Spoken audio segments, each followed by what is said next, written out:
Welcome back friends. Job interview के लिए ये क्वेश्चन बहुत ही पॉपुलर है। इस क्वेश्चन का पॉपुलैरिटी के पीछे रीज़न है एक इन डेप्थ कॉन्सेप्ट जो मैक्सिमम स्टूडेंट नहीं समझते हैं। मैक्सिमम स्टूडेंट एक सेंटेंस रट के जाते हैं और आंसर देते हैं ट्रांसफॉर्मर का लॉस पावर फैक्टर पे डिपेंड नहीं करता है, तो इसीलिए ट्रांसफॉर्मर केवीए पे रेटेड होता है। But you cannot satisfy the interviewer without understanding the concept. तो आज की शॉर्ट डिस्कशन से हम लोग एकदम बेसिक से समझेंगे ट्रांसफॉर्मर का ये रेटिंग केवीए में होने के पीछे रीज़न क्या है। देखो, पहले समझो रेटिंग का क्या मतलब है।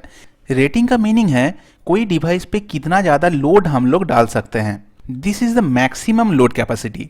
कोई भी इलेक्ट्रिकल डिवाइस हो, वो मोटर हो या ट्रांसफॉर्मर, अगर रेटिंग से ज़्यादा लोड डाला जाए तो क्या प्रॉब्लम होगा, वो डिवाइस डैमेज हो सकता है और जल भी सकता है। और मोटर या ट्रांसफॉर्मर जल जाने के पीछे रीज़न क्या होता है, बहुत ज़्यादा हीट प्रोड्यूस्ड होना। देखो, ट्रांसफॉर्मर या मोटर में लोड डालोगे तो उसमें हीट प्रोड्यूस्ड होगा ही, लेकिन जो हीट जनरेट होता है वो सेफ लिमिट में रहना चाहिए। सो ट्रांसफॉर्मर का रेटिंग क्या डिनोट करता है, ट्रांसफॉर्मर पे मैक्सिमम कितना ज़्यादा लोड डाला जाए और उसके साथ साथ ट्रांसफॉर्मर डैमेज भी ना हो। अब तुमको समझना है ट्रांसफॉर्मर में ये हीट प्रोड्यूस कहाँ होता है। एक्चुअली ये हीट प्रोड्यूस होता है वाइंडिंग और कोर में। कोर में हीट प्रोड्यूस्ड होने का रीजन है eddy current loss and hysteresis loss, और वाइंडिंग हीट अप होने के पीछे रीजन है copper loss, that is basically I square R loss. So इस वाइंडिंग में जो हीट जनरेट होता है वो डिपेंड करता है कितना करंट ट्रांसफॉर्मर के थ्रू फ्लो कर रहा है, because this is I square R loss. और कोर में कितना हीट प्रोड्यूस्ड होगा वो डिपेंड करेगा ये सब लॉस के ऊपर, और एडी करंट लॉस और हिस्टेरिसिस लॉस डिपेंड करता है वोल्टेज के ऊपर। और रेटिंग का क्या मतलब, ट्रांसफॉर्मर में कितना मैक्सिमम से मैक्सिमम लोड डाला जा सकता है, उसमें जो हीट प्रोड्यूस्ड होगा उससे ट्रांसफॉर्मर में डैमेज नहीं आना चाहिए, ट्रांसफॉर्मर सेफली ऑपरेट करना चाहिए। That's why transformer rating is highly dependent on that heating effect. और इस ट्रांसफॉर्मर में हीटिंग इफेक्ट आता है इस लॉस के वजह से, उससे पावर फैक्टर का कोई लेना देना नहीं है। इसीलिए ट्रांसफॉर्मर का रेटिंग सिर्फ वोल्टेज और करंट के ऊपर डिपेंड करता है। And for this reason transformer का रेटिंग VA से किया जाता है। अगर ट्रांसफॉर्मर का साइज बड़ा होगा तो kilo volt ampere, that means KVA में किया जाता है। सो इस डिस्कशन से कुछ फील कर पाए ट्रांसफॉर्मर का रेटिंग क्यों किलोवाट में ना होकर KVA में होता है। अगर फील आ गया है तो वीडियो बंद करके जा सकते हो। अगर इस कॉन्सेप्ट को अच्छे से समझना चाहते हो तो चलो आगे देखो। इस डिस्कशन को थोड़ा आसान बनाने के लिए बड़ा ट्रांसफॉर्मर को हटाते हैं और ये छोटा ट्रांसफॉर्मर कंसीडर करते हैं। देखो, इस ट्रांसफॉर्मर का रेटिंग है 440 वोल्ट बाई 220 वोल्ट।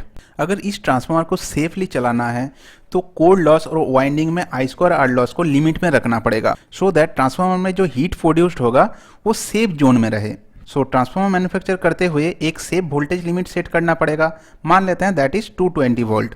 और कॉपर लॉस को देखते हुए एक सेफ करंट लिमिट सेट करना पड़ेगा, मान लेते हैं उसका वैल्यू है 10 एम्स। इसका मतलब अगर इस ट्रांसफॉर्मर में आउटपुट वोल्टेज 220 वोल्ट हो और करंट 10 एम्स हो, तब इसमें जो हीट प्रोड्यूस्ड होगा वो सेफ जोन में रहेगा, उससे ट्रांसफॉर्मर में डैमेज नहीं होगा। और ट्रांसफॉर्मर का लॉस तो पावर फैक्टर पे डिपेंड नहीं करता है। सो रेटिंग क्या होगा, 2200 VA।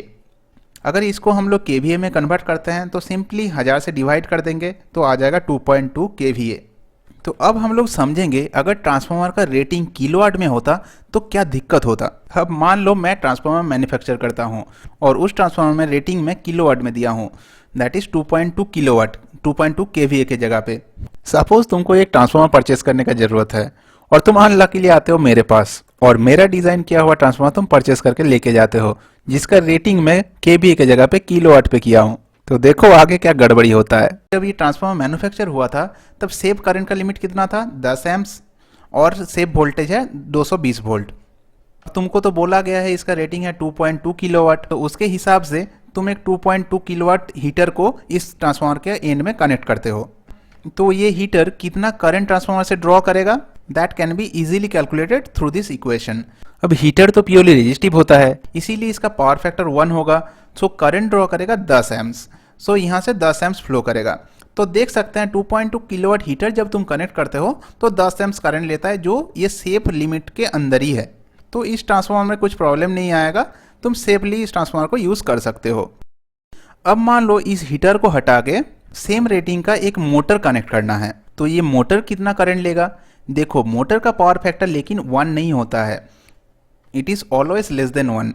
तो अब कंसीडर करो इस मोटर का पावर फैक्टर है 0.8, तो ये मोटर ट्रांसफॉर्मर से कितना करंट लेगा, दैट इज 12.5 एम्स, जिसका वैल्यू ट्रांसफॉर्मर का सेफ करंट लिमिट से ज़्यादा है। और जिसके कारण ट्रांसफार्मर में हीट प्रोड्यूस होता है।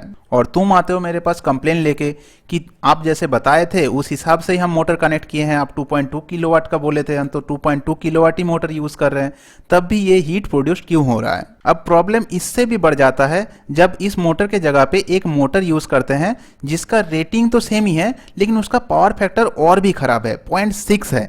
तब उस केस में ट्रांसफार्मर में कितना करंट फ्लो होगा, दैट इज 17 एम्स। इस केस में ट्रांसफार्मर जल भी सकता है क्योंकि सेफ लिमिट जो है वो 10 एम्स का है लेकिन ट्रांसफार्मर में 17 एम्स फ्लो कर रहा है।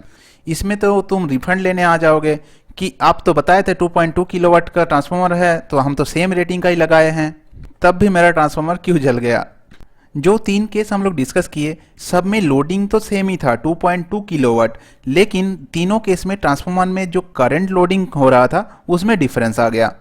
और ये डिफरेंस आया क्यों, क्योंकि पावर फैक्टर तीनों केस में डिफरेंट था। हीटर के केस में था 1, सेकेंड मोटर में था 0.8 और इस मोटर में हो गया 0.6। तो इससे समझ सकते हो अगर ट्रांसफार्मर रेटिंग किलोवाट में हो तो क्या प्रॉब्लम होगा। अब तक का डिस्कशन तुम्हारा कॉन्सेप्ट को क्लियर करने के लिए था। अब चलो देखते हैं इंटरव्यू में आंसर तुमको कैसे देना है। तो सिंपली ट्रांसफार्मर का रेटिंग या मैक्सिमम लोड कैपेसिटी डिपेंड करता है लॉस या हीट जनरेशन के ऊपर, that is dependent on copper loss and cold loss, जो वोल्टेज और करंट के ऊपर डिपेंड करता है।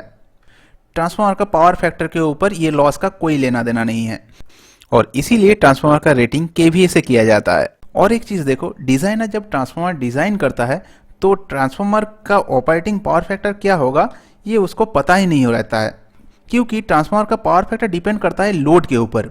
इलेक्ट्रिकल मशीन्स में कुछ डिवाइस का देखोगे रेटिंग किलोवाट में होता है और कुछ का केवीए में होता है, तो कहाँ पे केवीए यूज़ होगा और कहाँ पे किलोवाट, ये लेके स्टूडेंट के मन में कन्फ्यूज़न बहुत होता है। देखो इसमें कन्फ्यूज़ होने का कुछ नहीं है, सिंपली देखना है जो इलेक्ट्रिकल डिवाइस का आउटपुट से इलेक्ट्रिकल एनर्जी मिलता है, जैसे सिंक्रोनस जनरेटर, ट्रांसफार्मर या डीजल जनरेटर, सब में देखोगे आउटपुट क्या है, इलेक्ट्रिकल एनर्जी, तो उसमें उसका रेटिंग केवीए से होगा। और जिस डिवाइस का output other than electrical energy हो, जैसे मैकेनिकल हो सकता है, लाइट एनर्जी हो सकता है या हीट एनर्जी हो सकता है, जैसे मोटर के केस में मैकेनिकल है, सो जिस डिवाइस का output other than electrical energy हो वो सब डिवाइस का रेटिंग किलोवाट से होगा। So hope your concept is clear now. तो चलो मिलते हैं अगले वीडियो में with the answer of the next question.